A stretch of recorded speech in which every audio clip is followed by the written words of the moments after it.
चलिए स्वागत करता हूं आपका अपना YouTube चैनल मैथ्स अड्डा सारण में। चलिए मैं हाजिर हो गया एक नया सेशन लेके। आज हम पढ़ने वाले हैं स्टैटिस्टिक्स का कुछ क्वेश्चन है सांख्यिकी का, जो रेलवे में बार बार पूछा जाता है। इससे आपको 2 से 3 क्वेश्चन देखने को मिल जाता है, यानी 2 क्वेश्चन तो आपको एकदम आराम से देखने को मिल जाते हैं। अब बहुत ईजी क्वेश्चन होते हैं, बिल्कुल थ्योरी और कंसेप्ट को पूरा हम देखेंगे कि किस तरीके से निकाला जाता है। सबसे पहला पकड़ेंगे माध्य को। माध्य क्या होता है? माध्य वही होता है, माध्य और औसत में कोई डिफरेंस नहीं होता है। माध्य माध्य बोले या औसत बोले, ये बात वही होता है। क्या होता है? औसत भी। माध्य क्या होता है? सभी संख्याओं का योग बट्टे में सभी संख्या है, यानी जितनी भी संख्या दे दी जाए 1 2 3, अगर ये 3 संख्या दे दी जाए और हमसे पूछा जाए कि इसका माध्य क्या होगा, तो आप क्या कीजिएगा, सभी संख्याओं को जोड़ दीजिएगा और ये संख्या जितनी होगी 1 2 3, ये संख्या 3 से भाग दे दीजिएगा। तो 1 2 3 3 3 6/3 यानी कि 2। अगर इसका माध्य पूछा जाए कि 1 2 3 का माध्य क्या होगा, तो आप इजीली बोलेंगे कि इसका माध्य 2 होगा। या आपसे ऐसे भी पूछा जाए कि 1 2 3 का औसत क्या होगा, तो आप क्या कहिएगा, सभी संख्याओं का योग बटा सभी संख्या। तो 1 2 3/3 यानी कि 6/3 औसत भी 2 होगा। तो चलिए माध्य पहले पढ़ेंगे, उसके बाद माध्यिका पढ़ेंगे, उसके बाद बहुलक पढ़ेंगे, उसके बाद परिसर। ये हम आके लास्ट तक बहुलक तक आएंगे। बहुलक बराबर होता है 3 माध्यिका माइनस 2 माध्य। ये डायरेक्ट फॉर्मूला होता है और ये फॉर्मूला डायरेक्ट भी कई बार पूछा जा चुका है। ये डायरेक्ट फॉर्मूला भी पूछा जाता है कि बहुलक बराबर क्या होता है, 3 माध्य 3 गुना माध्यिका माइनस 2 गुना माध्य होता है, या 2 गुना माध्यिका माइनस 3 माध्य। इस तरीके के ऑप्शन देके आपको ये डायरेक्ट फॉर्मूला भी पूछा जाता है। ठीक है, ये देखेंगे। उसके बाद विचलन गुणांक, मानक विचलन, प्रसरण, परिसर और बहुलक, ये सारे चीज हम देखने वाले हैं बिल्कुल एग्जाम्पल के साथ। तो चलिए, अगर आप हमारे चैनल पे नए हैं तो चैनल को सब्सक्राइब कर लें और वीडियो को अंत तक देखें, स्किप मत कीजिएगा, बिल्कुल आपको फायदा होगा। आपका यहाँ से 2 नंबर तो एकदम पक्का होने वाला है। तो चलिए शुरू। चलिए तो माध्य से रिलेटेड हम प्रश्न देख लेते हैं। अगर हमसे पूछा जाए कि 4 5 6 9 5 6 7 का माध्य क्या होगा, तो अभी हमने क्या जाना है, ये जान लेते हैं कि माध्य बराबर क्या होता है। माध्य बराबर होता है सभी संख्याओं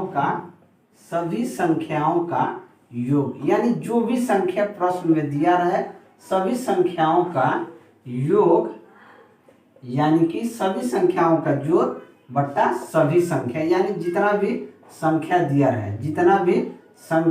रहे। तो चलिए यहाँ पे सभी संख्या का योग पहले देखेंगे। पहली संख्या क्या है, तो 4 + 5 + 6 + 9 + 5 + 6 + 7, ये सभी संख्याओं का योग हो गया। अब कितनी संख्या है इसको गिनेंगे, 1 2 3 4 5 6 7, ये संख्या कितनी है, 7। बस इससे भाग दे देंगे, हमारी संख्या आ जाएगा। 4 5 9, 9 6 15, 15 9 24, 24 5 29, 29 6 35 और 35 7 42। क्या हो जाएगा, 42/7, यानी कि 7 से 42 कट जाएगा 6 बार में। तो हमारा आंसर क्या आ जाएगा, 6 हमारा आंसर आ जाएगा। और यही हमारा क्या होगा, माध्य होगा। तो आशा करता हूं कि आपको माध्य बहुत अच्छे से समझ में आ गया होगा। यही होता है।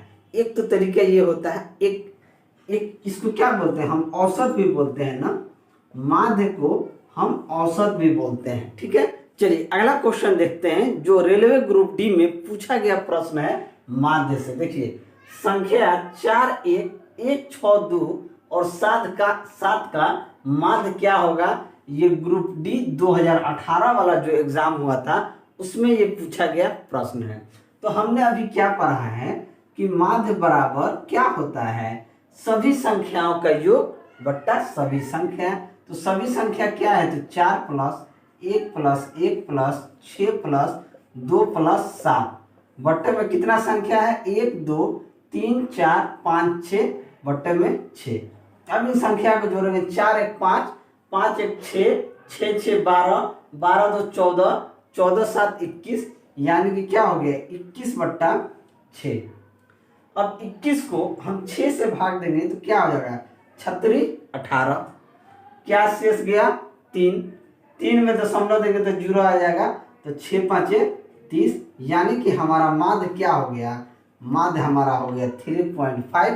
तो ऑप्शन कौन सा सही हो जाएगा, तो ऑप्शन बी हमारा सही आंसर हो जाएगा। चलिए माध्य हमने देख लिया, अब क्या देखते हैं माध्यिका। माध्यिका क्या होता है, तो हम देखने वाले हैं माध्यिका के लिए सबसे पहले क्या करना है। देखिए माध्यिका को हम कैसे निकालेंगे, तो सबसे पहले जो भी संख्या दिया रहे, यहाँ लिख लीजिए कि जो भी संख्या दिया रहे, जो भी संख्या दिया रहे उसे आरोही क्रम में सजाएं, आरोही क्रम में सजाएं। सबसे पहला काम करना है कि दी हुई संख्या को आरोही क्रम में सजाना है। उसके बाद देखना है कि वो संख्या सम है या दूसरा पॉइंट या वो विषम है। अगर वो संख्या विषम है, मान लीजिए अगर वो संख्या विषम है, तो जो बीच वाली संख्या होगी वही माध्यिका होगी। अब देखिए हमने 1 2 3 संख्या लिख दिया, ये 1 2 3 विषम संख्या है, यानी कि 3 है तो विषम है। तो अगर इसमें पूछा जाए कि माध्यिका कौन होगी, तो बीच वाली संख्या होगी, तो हमारा 2 माध्यिका हो जाएगा। ठीक है, अगर संख्या सम रहे 1 2 3 4, ये सब 4 संख्या है तो क्या है, सम है। अगर वो संख्या सम रहे तो ये बीच वाली दोनों संख्या को क्या कीजिए, जोड़ दीजिए। तो 2 + 3 5, इसे 2 से भाग दे दीजिए, तो ये क्या हो जाएगा 2.5। वो माध्यिका हमारा क्या हो जाएगा 2.5। बस यही चीज इसमें ध्यान देना है। सबसे पहला काम करना है, जो भी संख्या दिया रहे उसे आरोही क्रम में सजाना है। अब मान लीजिए दे दिया 5 6 4 3 2, ये संख्या दे दिया। हमसे पूछा है कि इसका माध्यिका क्या होगा, तो माध्यिका इसे हम कैसे निकालेंगे। पहला केस हमारा क्या है कि आरोही क्रम में सजाना है। आरोही क्रम का मतलब क्या होता है, बढ़ते क्रम में, यानी सबसे छोटका पहले, फिर बड़का, 1 से बड़का 2, 1 से बड़का 2, 2 से बड़का 3, 3 से बड़का 4, यानी उसको आरोही क्रम में बढ़ते हुए क्रम में सजाना है। क्या करना है, बढ़ते हुए क्रम में सजाना है, यानी कि सबसे छोटका पहले, ओकरा बाद ओकरा से बड़का, उसके बाद ओकरा से बड़का, वैसे ही सजाना है। तो इसको हम अगर आरोही क्रम में सजाएंगे तो कैसे सजाएंगे, पहले 2, फिर 3, फिर 4, फिर 5, फिर 6। अब तो 1 2 3 4 5 ये क्या है, विषम संख्या है। तो विषम संख्या के केस में 2 गहने से छोड़ देना है और 2 गहने से छोड़ देना है, और जो बीच वाला हो जाएगा वही हमारा माध्यिका हो जाएगा। बात को समझ गए। आइए जब क्वेश्चन करेंगे तो हमारा कंसेप्ट और क्लियर होगा। तो इसको क्वेश्चन के माध्यम से और हम देख लेते हैं, और क्वेश्चन हम वही करेंगे जो ग्रुप डी में पूछा गया है या एनटीपीसी में पूछा गया है। प्रीवियस ईयर जितने भी हम क्वेश्चन करेंगे, सारा प्रश्न रेलवे में पूछा गया प्रश्न ही करने वाले हैं। तो चैनल पर बने रहें। अगर वीडियो अच्छा लगे तो आप लाइक जरूर करें। चलिए अगला क्वेश्चन देखते हैं, माध्यिका से रिलेटेड क्वेश्चन है। क्वेश्चन क्या कह रहा है कि 3 9 12 11 8 8 9 7 6 आंकड़ों का माध्यिका क्या होगा, ये एनटीपीसी में पूछा गया प्रश्न है। तो देखिए यहाँ सबसे पहले हम क्या करेंगे, इन्हें सबसे पहले क्या करना है, आरोही क्रम में सजाना है। ठीक है, आरोही क्रम में पहला काम हमारा है सजाना है। तो सबसे छोटका कौन है, 3 है, तो 3, एकरा से छोट बड़का 6 दिख रहा है, इससे बड़का हमको दिख रहा है 7, तो 7। उसके बाद 8 2 गो है, तो 8 2 गो, 8 2 गो हो गया, 9 भी 2 गो है, तो 9 को 2 गो लिख देंगे। उसके बाद क्या है, 11 है, और उसके बाद 12 है। अब इन सभी संख्याओं को गिनेंगे, 1 2 3 4 5 6 7 8 9। मामला तो हमारा सेट है, जो बीच में होगा वही हमारा माध्यिका होगा। 4 गहने से गिन के छोड़ देंगे और 4 गहने से गिन के छोड़ देंगे। बीच में कौन आ गया, बीच में 8 आ गया, तो माध्यिका हमारा क्या हो गया, बीच वाला संख्या। तो ऑप्शन सी हमारा सही आंसर हो जाएगा। ये विषम संख्या वाला केस है। अगर सम संख्या रहता तब क्या होता, तो आइए हम सम संख्या अगर होगा तो क्या होगा उस पर भी हम एक प्रश्न कर लेते हैं। चलिए अगला क्वेश्चन देखते हैं, माध्यिका ही क्वेश्चन है। देखिए 5 4 10 3 3 4 7 4 6 5 का माध्यिका क्या होगा। देखिए भाई बोर्ड पे लिख रहे हैं, मेरे पास थोड़ा सा प्रॉब्लम है तो आप समझिएगा, मेरा प्रॉब्लम समझिएगा, ठीक है। चलिए तो इसका माध्यिका हम कैसे निकालेंगे। तो माध्यिका क्या होता है, तो माध्यिका वही होता है, सबसे पहले माध्यिका के लिए हम क्या करते हैं, सबसे पहले का काम क्या करते हैं, आरोही क्रम में सजाते हैं। पहला काम हमारा क्या है कि आरोही क्रम में दी गई संख्या को आरोही क्रम में सजा देना। अब सबसे छोटा क्या है, सबसे छोटा 3 दिख रहा है, 2 गो है, 4 देख रहे हैं, 3 गो है, 1 2 3, तो 1 2 3 4 हो गया। 4 के बाद 5 दिख रहा है, 5 हमारे पास 2 गो है, 5 हमारे पास 2 गो है, तो 2 गो 5 लिख दिए। 6 कितना है, तो 6 एक गो है, 7 एक गो है, और उसके बाद क्या है 10 है, 2 2 4 2 6 2 8 2 10। ये तो संख्या सम है। संख्या क्या दिया हुआ है, सम दिया हुआ है। सम दिया हुआ है तो हमने क्या कहा है कि सबसे पहले 4 गो हेने से चलेंगे, 4 गो इधर से चलेंगे, बीच वाला क्या बच गया 4 और 5। तो बस हमने क्या बताया है, अगर संख्या सम हो तो दोनों बीच वाले को पकड़ना है, तो आना है भैया तू बाहर आ और 2 से भाग लग जा, बाहर आ 2 से भाग लग जा। तो 4 और 5 जोड़ेंगे 9, 9/2 यानी कि 4.5, यानी कि 4.5 हमारा आंसर हो जाएगा। तो ऑप्शन बी हमारा सही आंसर हो जाएगा। आशा करता हूं कि आप लोगों को ये बातें समझ में आ रहा होगा, और बहुत इजी मेथड से बता रहा हूँ, बहुत ये टफ मेथड नहीं, बहुत इजी मेथड है। अगर सम दिया रहे तो 4 गो हेने से चलिए, जय गो हेने से चलिए, तय गो हेने से चल दीजिए। अगर सम संख्या दिया रहा है, विषम में कोई दिक्कत नहीं है। विषम में क्या है, अगर 1 2 3 4 5, 5 गो संख्या आप समझते हैं, 2 गो इन्हें से 2 गो इन्हें से बीच वाला समझ में आता है। लेकिन जब संख्या सम में दिया रहे तो थोड़ा सा दिक्कत होता है। तो इधर से जो चलिए, तय गो इधर से चलिए, बीच में जो बच गया उन दोनों को बाहर निकालिए, उन दोनों को जोड़ के 2 से भाग लगा दीजिए, आपका आंसर यानी कि माध्यिका आपका आ जाएगा। आशा करता हूँ आपको समझ में आया होगा। अब अगला देखते हैं, अगला क्या है, बहुलक है। बहुलक क्या होता है, बहुलक में कुछ नहीं, सबसे इजी है बहुलक। इसे इंग्लिश में हम लोग बोलते हैं मोड। क्या बोलते हैं, मोड। ये होता है जो संख्या सबसे ज्यादा बार आए। मान लीजिए जो संख्या 1 2 2 5 3 2 4, इसमें अगर हमसे पूछा जाए कि बहुलक क्या है, तो जो संख्या सबसे ज्यादा बार आती है वही बहुलक कहलाता है, यानी कि मोड कहलाता है। अब इसमें देखिए 2 कितना बार है, 2 2 बार, 1 3 बार, यानी कि सबसे ज्यादा बार क्या आया है, सबसे ज्यादा बार 2 आया है, कितना बार 3 बार, तो बहुलक यही हो जाएगा। यानी कोई किसी भी संख्या में सबसे ज्यादा बार जो संख्या मैंने रिपीट कर रहा है, बार बार रिपीट कर रहा है, वही बहुलक होता है। ठीक है। अगर हमसे पूछा जाए, अगर मैं आपसे पूछूं कि 3 4 5 4 2 3 4 2, इन सभी में बहुलक क्या है, तो आप क्या कहेंगे, आप देखेंगे 3 2 बार है, 4 3 बार है, 2 2 बार है, इसका मतलब है सबसे ज्यादा बार कौन संख्या है, तो सबसे ज्यादा बार 4 है, तो बहुलक क्या हो जाएगा, ये 4 ही हमारा बहुलक हो जाएगा।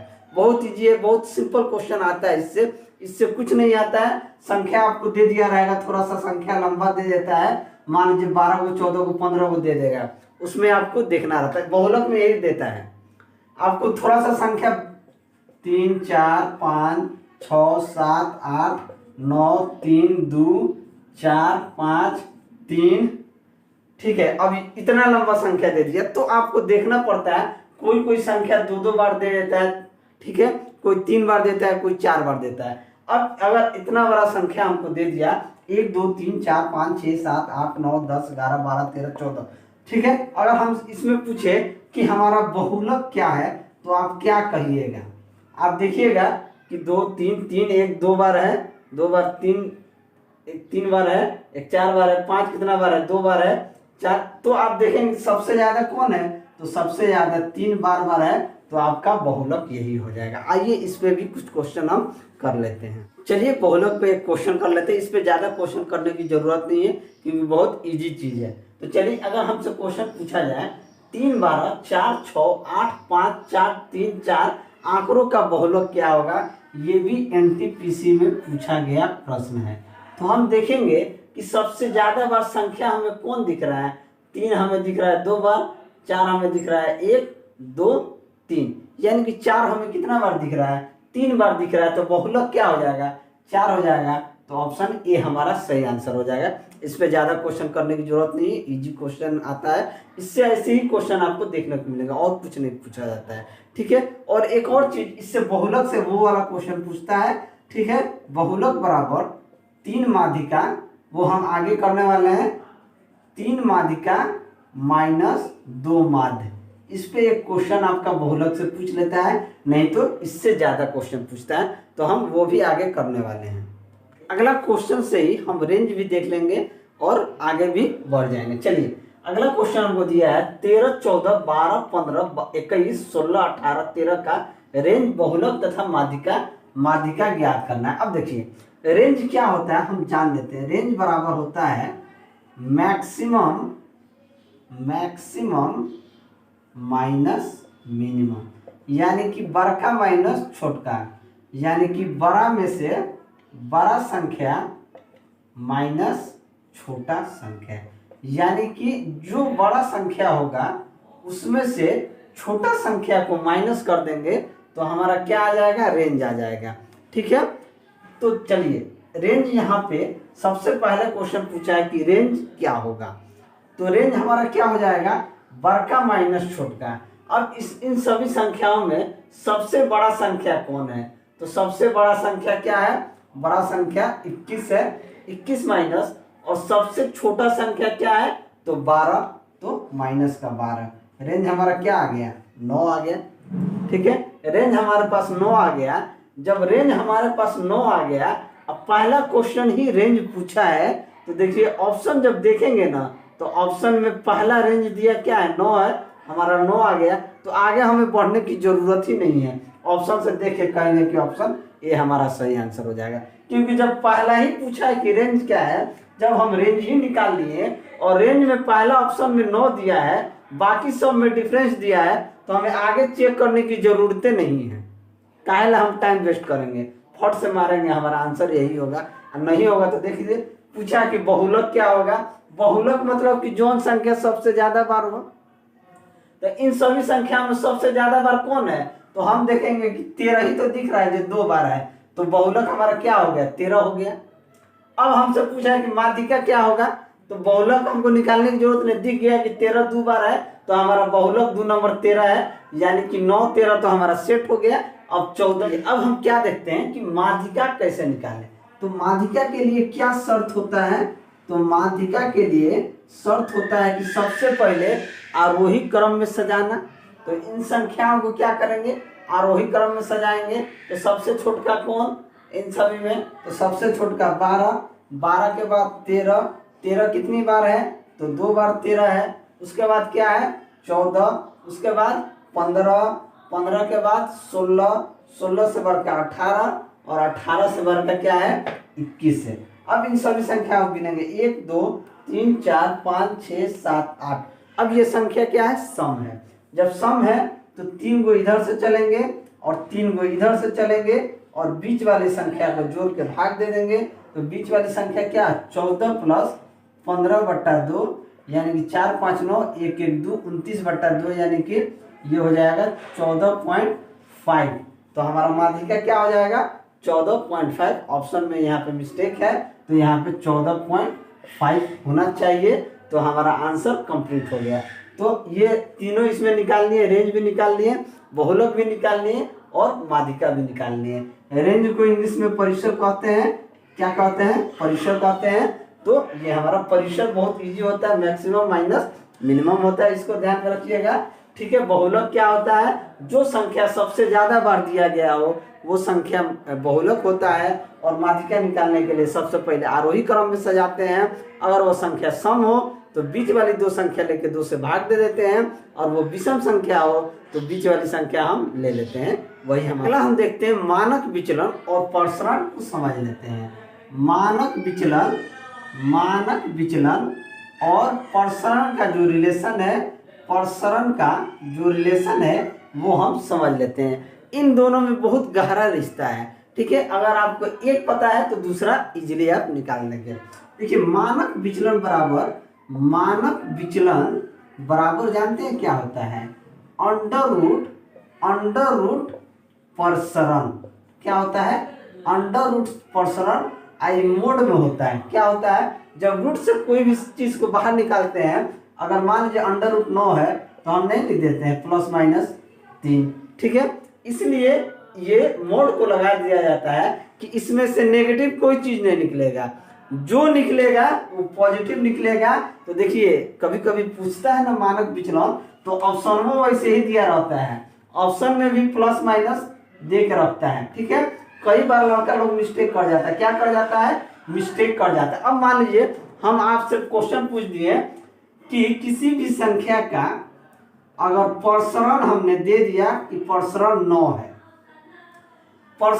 है, तो मानक विचलन क्या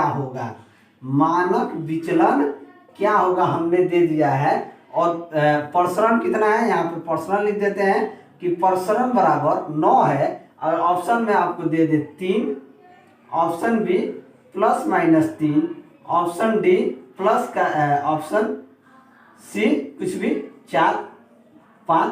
तो अब देखिए ये जो 2 ऑप्शन है, ये आपको कभी भी मानक विचलन पूछेगा ना, तो आप कोई भी क्वेश्चन प्रीवियस ईयर उठा के देख लीजिएगा रेलवे का। अगर ये आपको नहीं दिखा +-3 और 3 तो कहिएगा, एकदम देखना ही देखना है, एकदम दिखता है, हर बार दिखता है। जितना भी बुक उठा लीजिएगा, अगर मानक विचलन पूछ रहा है और प्रसरण आपको दिया गया है ना, तो ऑप्शन में वो 3 होगा तो वो +-3 जरूर होगा।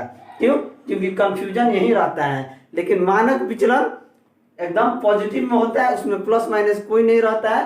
प्रसरण क्या होता है, मोड कहाँ लगाया जाता है भैया, एम से ते निकलेगा तो एकदम प्लस से होकर निकलेगा, माइनस का कोनो गुंजाइश नहीं है। तो यहाँ पे अगर प्रसरण 9 है तो ऑप्शन आपका 3 सही हो जाएगा, ना कि बी। तो ऑप्शन ए कभी भी याद रखिएगा कि मोड पर इसलिए लगाया जाता है कि एकदम पॉजिटिव होकर निकलेगा, नेगेटिव का सवाल नहीं है। तो मानक विचलन का मान क्या होता है, अंडर रूट प्रसरण। अब देखिए ये प्रसरण है, अगर हम इन दोनों का स्क्वायर कर दें, मान लीजिए अगर हम स्क्वायर करें तो ये क्या हो जाएगा, ये हो जाएगा मानक विचलन का स्क्वायर। ये क्या हो जाएगा, मानक विचलन का स्क्वायर। रूट से बाहर क्या आ जाएगा, रूट से बाहर आ जाएगा प्रसरण।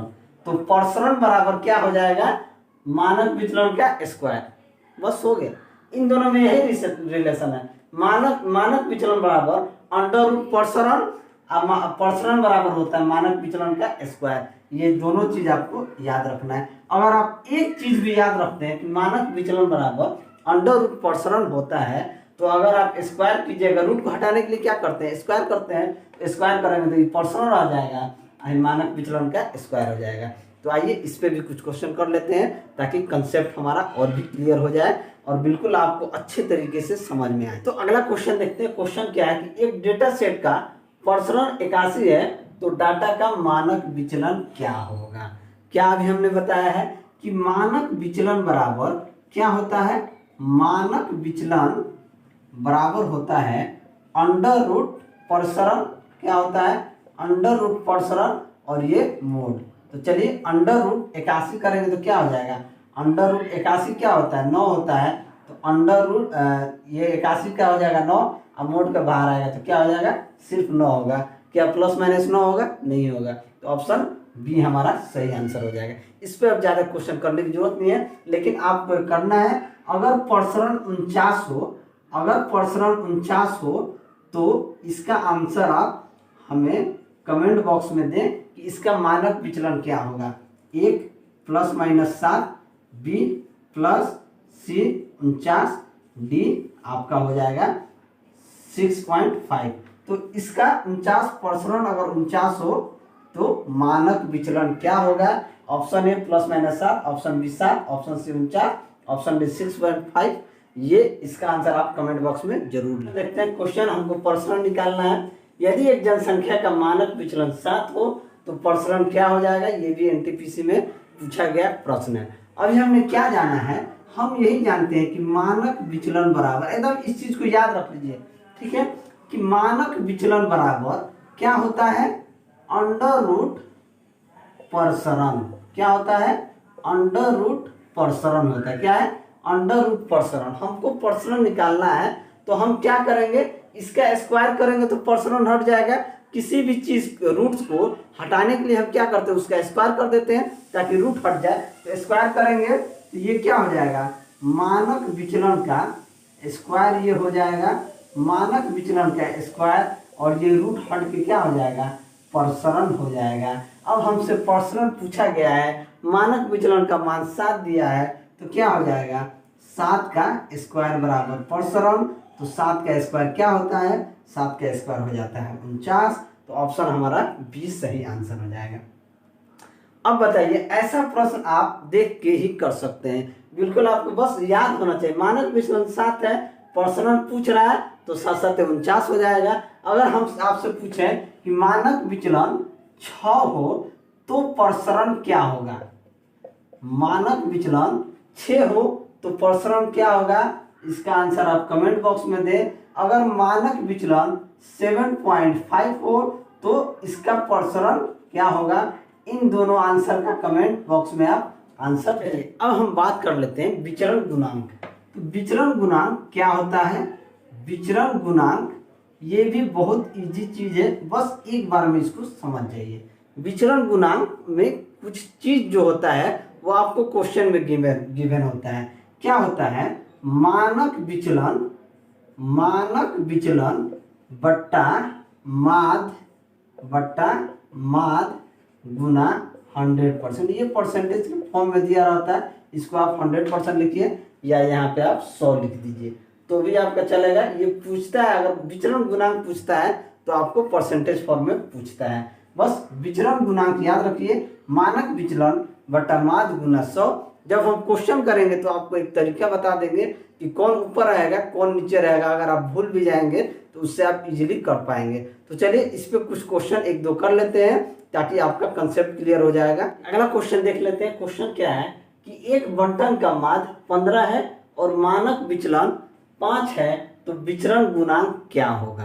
तो देखिए अभी हमने क्या पढ़ा है कि विचरण गुणांक बराबर क्या होता है? मानक विचलन बट्टा माध्य गुने 100। क्या पढ़ा है कि विचरण गुणांक बराबर होता है मानक विचलन बट्टा माध्य गुना 100। अब देखिए दोनों चीज गिवन है। प्रश्न में क्या दिया गया है? मानक विचलन कितना है? तो 5 है और माध्य कितना है? 15 है, गुना 100। क्या हो जाएगा? 5 से 15 कट जाएगा 3 बार में, और 3 100/3 यानी 100/3 को हम क्या लिख सकते हैं? 33.33% लिख सकते हैं। तो ऑप्शन सी हमारा सही आंसर हो जाएगा। अब देखिए कंसेप्ट मैं आपको यहाँ बता देता हूँ। कभी भी अगर ये फॉर्मूला आप भूल गए कि विचरण गुणांक बराबर माध्य बटा विचलन होता है, मानक विचलन या मानक विचलन बटा माध्य होता है, तो आप कैसे समझेंगे कि कौन ऊपर रहेगा कौन नीचे रहेगा?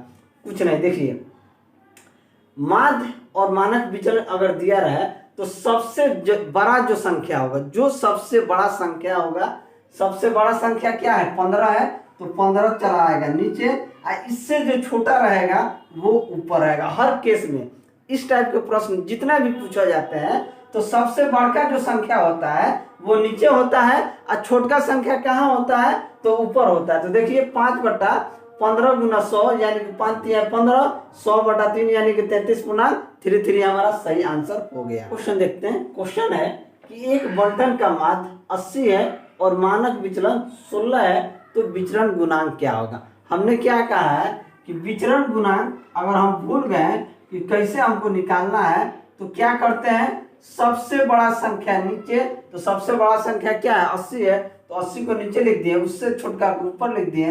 और 100 से गुना करना तो हमको आना है, क्या है कि परसेंटेज में सारा पूछ रहा है, तो 100 से गुना करेंगे तो 16 पाँचे 80, 5 से 100 कट जाएगा 20 बार में, यानी विचरण गुणांक कितना हो जाएगा 20% हो जाएगा। तो ऑप्शन ए हमारा सही आंसर हो जाएगा। बात समझ में आ गया। अब अगर हमसे पूछा जाए कि एक बंटन का मान, यहाँ पे हमने कह दिया कि 121 है और मानक विचलन यहाँ पे 11 है, तो विचरण गुणांक क्या होगा इसका। एक अगर बंटन का मान 121 है और मानक विचलन 11 है, तो आपका विचरण गुणांक क्या होगा, उसका आंसर आप हमें कहाँ देंगे, कमेंट बॉक्स में लिखेंगे। ठीक है, अगला क्वेश्चन हम देख रहे थे। क्वेश्चन है कि 10, 11, 9, 11, 9 का मानक विचलन क्या होगा। तो इस तरह के प्रश्न को आप कैसे करेंगे। जब भी इस तरह का प्रश्न दे दे कि कोई संख्या दे दे, मानक विचलन पूछ रहा है, तो यहाँ तो आपको प्रश्न दिया नहीं है, इसका मतलब है कि सबसे पहले इसका हम क्या करेंगे, सबसे पहले इसका हम माध्य निकालेंगे। सबसे पहला काम करेंगे माध्य निकालेंगे। तो माध्य कैसे निकालते हैं, तो सभी संख्याओं का योग बट्टा सभी संख्या। तो जो क्या आ जाएगा 10 प्लस 11 प्लस 9 प्लस 11 प्लस 9, संख्या कितना है 1 2 3 4 5 5, ये हो जाएगा 10, 11 9 20, 11 9 20, 40 है 10, 50 बट्टा 5, 50 बट्टा 5 यानी कि 10। अब हम प्रसरण कैसे निकालेंगे, प्रसरण हम कैसे निकालते हैं कि माध्य वाली संख्या में से जो दी गई संख्या होती है उसको माइनस करके उसका स्क्वायर करते हैं। माध्य में से ये वाली संख्या को माइनस करेंगे और उसका स्क्वायर करेंगे। तो 10 में से 10 गया क्या हो जाएगा 0, 0 का स्क्वायर क्या हो जाएगा 0, तो 0 प्लस 10 में से 11 गया -1, -1 का स्क्वायर 1, 10 में से 9 गया 1, 1 का स्क्वायर 1, 10 में से 11 गया -1, माइनस का स्क्वायर 1, और 10 में से गया 9, 9 का स्क्वायर 1, और फिर इसको 5 से भाग दे देंगे, यानी कि जितना भी टोटल संख्या है उससे इसमें भी भाग दे देंगे। क्या आ गया 1 2 1 1 2 3 1 4, यानी कि प्रसरण हमारे पास क्या आ गया 4 बट्टा 5 आ गया। जब हमारे पास प्रसरण आ गया तो हम मानक विचलन नहीं निकाल सकते हैं, बिल्कुल निकाल सकते हैं कि मानक विचलन बराबर होता है अंडर रूट प्रसरण। क्या होता है अंडर रूट प्रसरण, प्रसरण होता है अंडर रूट, अब मोड में रहता है तो अंडर रूट 4 बट्टा 5 अगर मोड करें तो ये क्या हो जाएगा 4 तो रूट से बाहर आ जाएगा क्योंकि ये 2 है, ये हो जाएगा 2 बट्टा रूट 5 आपका सही आंसर हो जाएगा। तो ऑप्शन कौन सही हो जाएगा, तो ऑप्शन बी आपका सही आंसर हो जाएगा। यानी कि अगर आपको ये संख्या दे दे और मानक विचलन पूछ दे तो आप इसी तरीके से निकालें। अगला क्वेश्चन देखते हैं। क्वेश्चन है यदि माध्यिका 12 और माध्य 8 हो तो बहुलक क्या होगा। ये अंतिम क्वेश्चन है। हमने क्या देखा था कि बहुलक बराबर 3 गुना माध्यिका, 3 गुना माध्यिका माइनस 2 गुना माध्य। यही हमने फॉर्मूला देखा था कि बहुलक बराबर 3 गुना माध्यिका माइनस 2 गुना माध्य होता है। अब कहिएगा कि सर अगर बहुलक बराबर 3 गुना माध्यिका 2 माइनस माध्य हम कैसे याद रखेंगे। अगर भूल भी जाएंगे ना तो याद रखिएगा, हर माध्यिका में बहुत बड़ा है तो इससे 3 से गुना होगा, और माध्य बड़ा छोटा है तो उससे 2, यानी बड़का में 3 से गुना होगा और छोटका में 2 से गुना होगा। अब देखिए इससे क्या क्या क्वेश्चन बन सकते हैं। ये कभी कभी क्या देता है बहुलक दे देगा और आपको माध्य दे देगा, तो माध्यिका आप कैसे निकालिएगा। तो अगर आपको बहुलक दे दे, अगर आपसे माध्य पूछे तो ये क्या हो जाएगा 2, अगर माध्य पूछता है तो अगर इधर माध्य लेके आएंगे तो ये क्या हो जाएगा 2 गुना माध्य बराबर, इस बहुलक को उधर भेजना होगा तो 3 गुना माध्यिका माइनस बहुलक हो जाएगा। तो यहाँ से क्या हो जाएगा आप माध्य का मान निकाल सकते हैं, इसके संख्या से 2 में भाग लग जाएगा, ये आपका माध्य हो जाएगा। अगर माध्यिका यहाँ से पूछ ले तो माध्यिका क्या होगा, यहाँ 3 गुना माध्य इधर रहेगा, 3 यही रहेगा, ये इधर चला आएगा तो उधर आएगा तो क्या हो जाएगा बहुलक बराबर 2 प्लस 2 माध्य। ठीक है, अब जब ये संख्या दोनों निकल जाएगा तो 3 जाके उसमें भाग लग जाएगा, तो ये 3 चीज यहाँ से निकलता है। ठीक है, ये तीनों चीज को आप नोट कर लेंगे, अगर आपको याद है तो अच्छी बात है। तो चलिए इसको सॉल्व करते हैं। बहुलक हमसे पूछा है यानी कि मोड, तो मोड बराबर 3 गुना माध्यिका यानी कि 3 गुना 12 माइनस 2 गुना 8, 2 गुना 8, तो 12 तिया क्या हो गया 36, 8 दूना 16, 36 में से 16 गए क्या हो जाएगा 20 हमारा सही आंसर हो जाएगा। तो ऑप्शन 20 हमारा सही आंसर हो जाएगा। तो चलिए आशा करता हूँ आपको स्टैटिस्टिक्स का जो ये सारा क्वेश्चन बताया हूँ आपको बहुत अच्छे से समझ में आया होगा। अगर मेरा वीडियो आपको अच्छा लगा हो तो वीडियो को लाइक करें, दोस्तों में शेयर करें। अगर आप हमारे चैनल पर नए हैं तो चैनल को सब्सक्राइब करें। चलिए मिलते हैं अगले वीडियो में, तब तक के लिए जय हिंद।